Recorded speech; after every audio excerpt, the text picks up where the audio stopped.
যেটি এই মুহূর্তে সরাসরি যুক্ত হয়েছে রাজধানীর পল্টন থেকে। দেখতে পাচ্ছেন যে ভিপি নূর আজকে কিন্তু গণঅধিকার পরিষদের একটি কালো পতাকা মিছিল ছিল, সেই মিছিলে কিন্তু অলরেডি মিছিলটি আটকে দিয়েছে পুলিশ।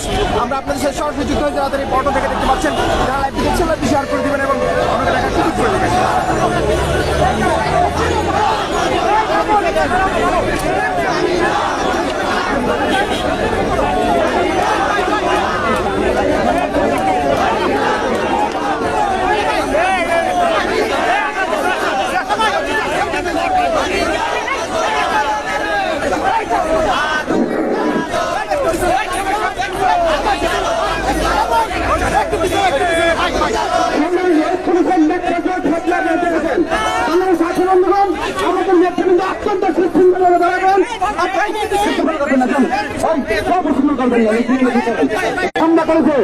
আমাদের খনন ক্ষমতা প্রশাসনের গায়ে রক্ত ঝরছে।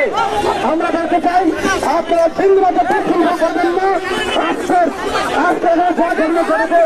আমাদেরকে তাদেরকে রক্তাক্ত করেছে, হামলা করেছে, তার সমর্থক আপনার একটি গণমাধ্যমের নেতৃবৃন্দ যারা আছেন আমার ভাই আপনার উৎপাদ করেন না, যারা নেতৃবৃন্দ নেতৃত্ব সংগ্রামী সাহায্য বন্ধুগণ, আজকে এই পুলিশের নেতৃত্বের হামলার শিকার হয়েছেন গণ অধিকার পরিষদের কদমের নেতৃবৃন্দ। এই মুহূর্তে তার সম্মান বিবরণ দিলেন গণ অধিকার পরিষদের সম্মানিত সিনিয়র যুব সাধারণ সম্পাদক হাসিনুর মামুন।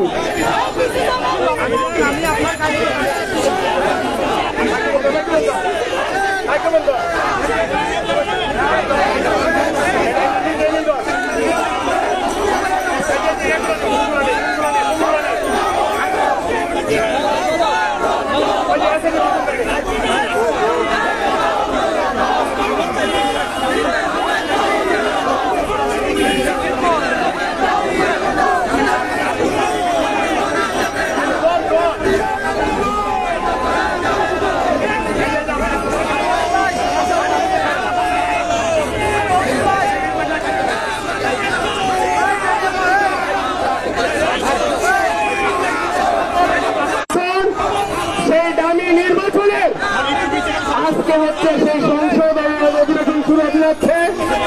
আমরা এই অবৈধ সংসদকে মানি না। সেই অবৈধ সংসদ ভেঙে দিয়ে নতুন একটি নির্বাচনের আহ্বান জানিয়ে আজকে আমরা আমাদের পার্টি অফিসের সামনে থেকে আমরা কালো পতাকা মিছিল বের করেছিলাম। প্রিয় সাংবাদিক ভাইরা, আপনারা দেখেছেন পুলিশ কিভাবে নির্বিচারে আমাদের উপর লাঠিচার্জ করেছে। আপনারা দেখেছেন যে আমার উপর প্রায় 10 থেকে 15টি লাঠি দিয়ে আঘাত করা হয়েছে। আমাদের সাধারণ সম্পাদক এই যে দেখেন তাকেও অ্যাটাক করা হয়েছে। আমরা শান্তিপূর্ণ যে আন্দোলন করতেছিলাম সেই আন্দোলনে পুলিশ অতর্কিতভাবে হামলা চালিয়ে আমাদের নেতা কর্মীদেরকে আহত করেছে।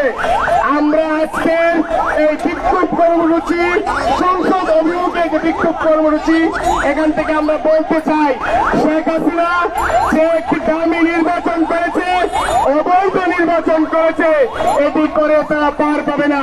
আপনারা কিছুক্ষণ পূর্বে দেখেছেন বিএনপি স্থায়ী কমিটির সদস্য ডক্টর মঈন খানকে গ্রেপ্তার করা হয়েছিল, পরবর্তী সময় তাকে ছেড়ে দেওয়া হয়েছে।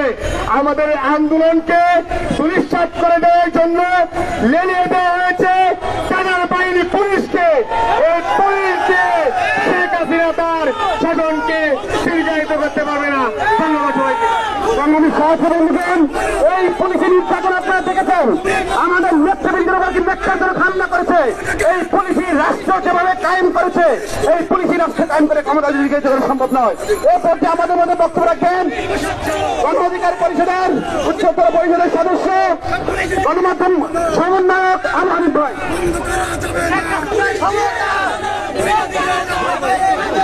সংগ্রামী উপস্থিতি, আপনারা জানেন যে এই অবৈধ সংসদের অধিবেশনে আমরা বারবার পুলিশ ভাইদেরকে অনুরোধ করার পরে আমাদের যুব অধিকার পরিষদের সভাপতি মঞ্জুর হোসেনকে বারবার সাম্রাজ্য নিয়ে যাওয়ার জন্য আমরা পুলিশ ভাইদেরকে বলবো, এই আওয়ামী লীগ সরকার কিন্তু সারা জীবন ক্ষমতায় থাকবে না। আপনারা কিন্তু চাকরি করবেন, একটা কথা মনে রাখবেন, আপনাদের কিন্তু পরিবার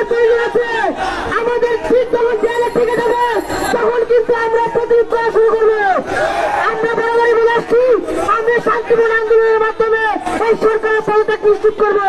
কিন্তু এই সরকার বিভিন্ন ধরনের তাদের নেতা কর্মী, পুলিশ বাহিনী এবং গোয়েন্দা সংস্থা লুটিয়ে বারবার উস্কানি দিচ্ছে এবং শান্তিপূর্ণ আন্দোলনকে একটি সহিংসতায় রূপ দেওয়ার জন্য অপচেষ্টা চালাচ্ছে। আমরা এর নিন্দা এবং প্রতিবাদ জানাই।